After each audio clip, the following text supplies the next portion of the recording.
If you're like me, when you began playing the guitar, the first scale everybody told you to play was the pentatonic scale. But you might have found yourself a few years later realizing that you don't really understand this scale. You know it sounds good, but you don't understand why it sounds good. That's why I created the ultimate guide to the pentatonic scale. After this video, you will know the theory behind the pentatonic scale, all 5 shapes, and 3 great ways to master the pentatonic scale. Let's get started with the theory behind the pentatonic scale. Before we can understand the theory behind the pentatonic scale, we must first learn where it came from, and that is from the major scale.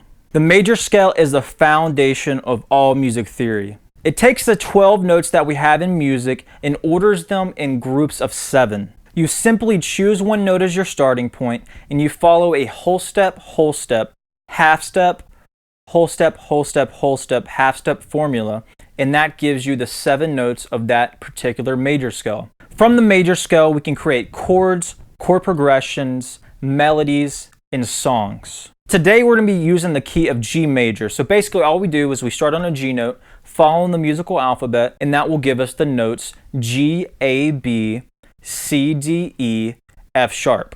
Now from those notes, we also have our relative minor scale, which in this case would be E minor.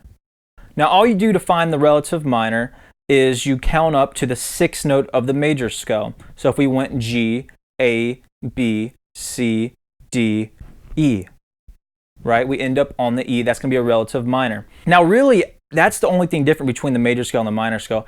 Now in context of a song, to make it sound minor, we're going to be resolving to that E note instead of resolving to the G note. All right, now that we know the major scale, what is the pentatonic scale? Now let's take a look at the G major scale on the fretboard. We have notes G, A, B, C, D, E, F sharp. The pentatonic scale simply removes 2 of those notes out of the major scale, leaving us, instead of 7 notes, we have 5 notes, hence the name pentatonic. Now, what notes does it choose to remove? It chooses to remove the 4th note and the 7th note. So that will be our C note and our F sharp.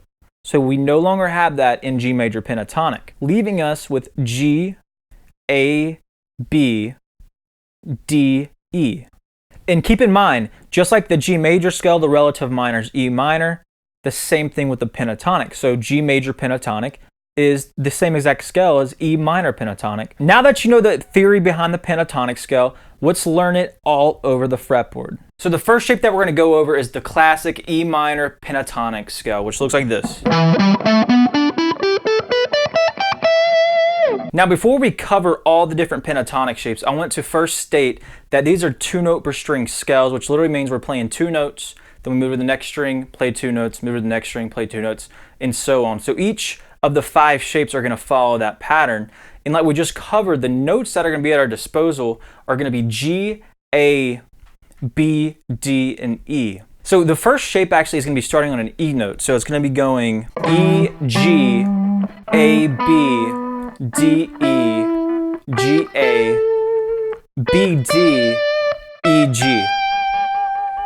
I like to kind of look at the notes like that, knowing each segment of 2 notes. So we go to the next shapes, we look at those 2 notes at a time, and it helps us kind of learn the notes on the fretboard as well as see these shapes. That scale shape, not looking at the notes, is going to just be 12, 15, and then 12, 14 on the next 3 strings. 12, 14, and then finally 12, 15 on the last 2 strings here. Right, so we have... Now keep in mind the 12th fret is the same thing as the open strings on the guitar, so we can also play this shape like this.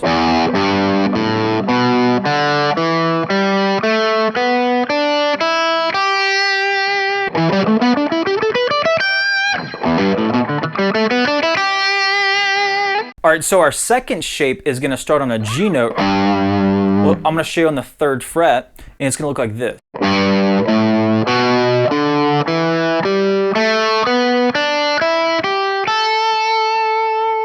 So we're going to take those same 5 notes, but we're going to start on the G note, and then we're going to segment 2 notes at a time after that. So it's going to be G to A, B to D, E to G, A to B, D, E, and then G to A.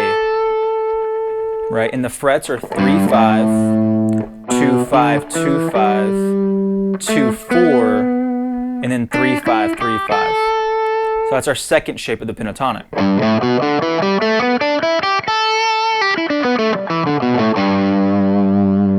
Right, so far we have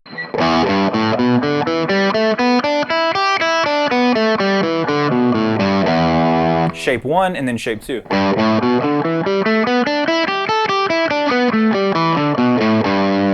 Right, that pattern can also be duplicated if we go to the first dot that happens after the 12th fret. So if our middle finger goes up to the first dot after the 12th fret, there's the 12th fret. We go to the first dot after, which ends up being the 15th fret, that same shape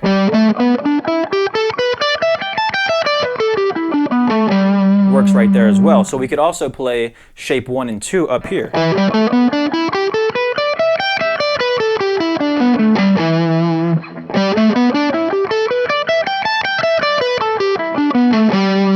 Now our next shape is going to start on the 5th fret with our index finger, and it's going to look like this.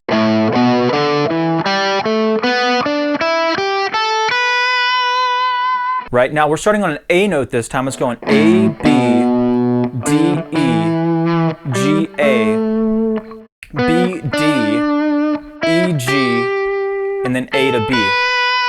And the frets are 5, 7, 5, 7, 5, 7. So it's the same shape on the low 3 strings there. Then it gets a little wonky on the G and B, so it's going 4 to 7 there on the G.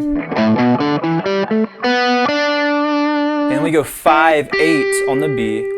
We finally end off 5, 7 on the high E. Now that can also be played up the octave past the 12th fret, starting on the 2nd dot. On a Les Paul it gets a little awkward, but I'll play through it for you. It looks like this.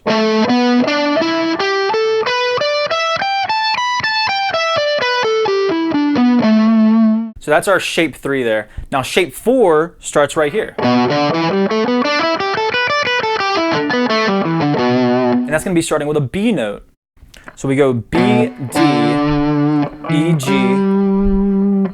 A to B, D to E, G to A, and then B to D. And the frets for that is 7, 10, 7, 10, and then 7, 9, 7, 9, and then 8, 10, 7, 10.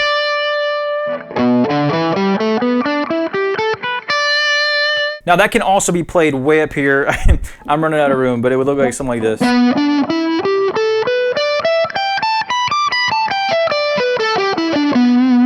I don't play up there very often on a Les Paul, but it's good to know that you can play up there. All right, now our final 5th shape of the pentatonic looks like this.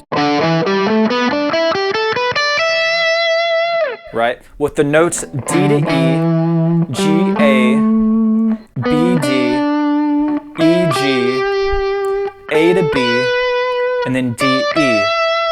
And the frets for that in this key is going to be 10, 12, 10, 12, 9, 12, 9, 12, 10, 12, 10, 12.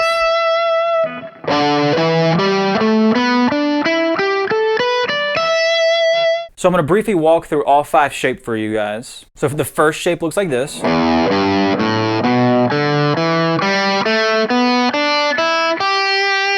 Or it could also be played up here like this.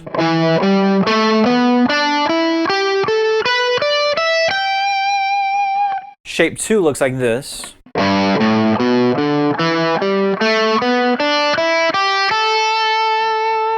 Or it could also be played up the fretboard like this.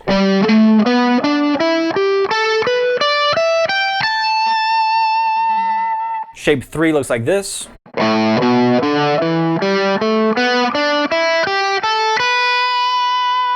Or played up the fretboard like this.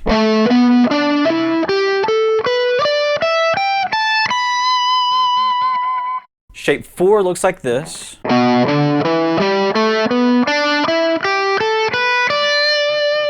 And then shape 5 looks like this.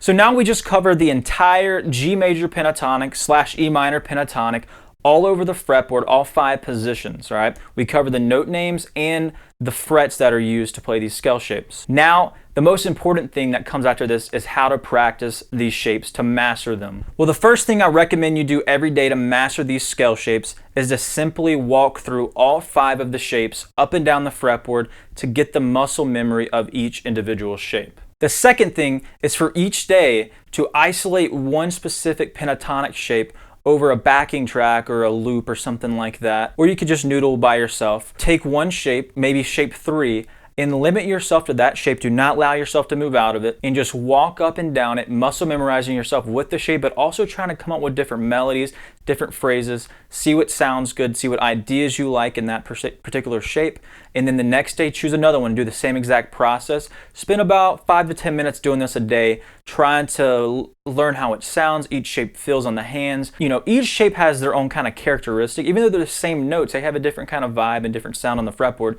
So you can learn, oh, I like the sound of shape 4 in this area.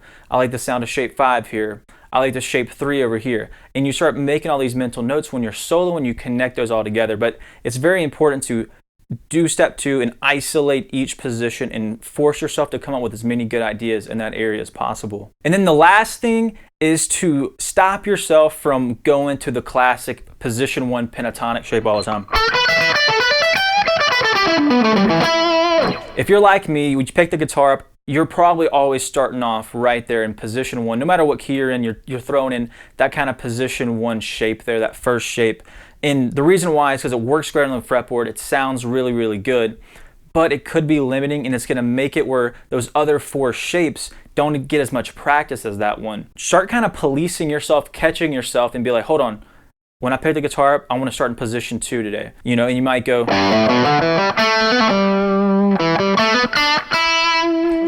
right? And it might feel uncomfortable. You're not going to like it as much as shape 1, but doing that every day and kind of policing yourself to force yourself to play those other shapes, it's going to allow you to really master each individual shape so you unlock the fretboard and the maximal potential that it has. All right, well, that's the ultimate guide to the pentatonic scale. Hope you got a lot from it. I'll see you guys back next time.